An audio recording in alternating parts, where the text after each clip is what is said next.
Retire early? Rule of 72 compound interest.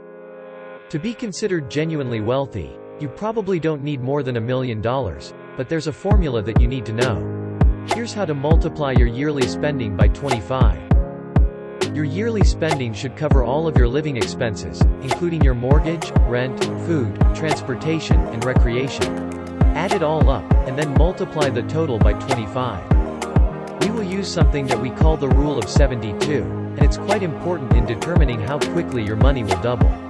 Let's project a return of 7%. So, 72 divided by 7 equals 10. That's how long it'll take the stock market to double your money in 10 years. Let's talk about how much money you should put into your investments. There is no set amount of money to invest, but you should strive to put aside 50% of your yearly income.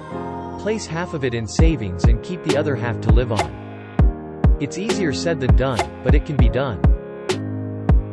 The percentage is 65%. So, if you are paid $1,000 every week, you must set aside $650 and live on the remainder. The next step is important because we need to set up the proper accounts before we can begin investing.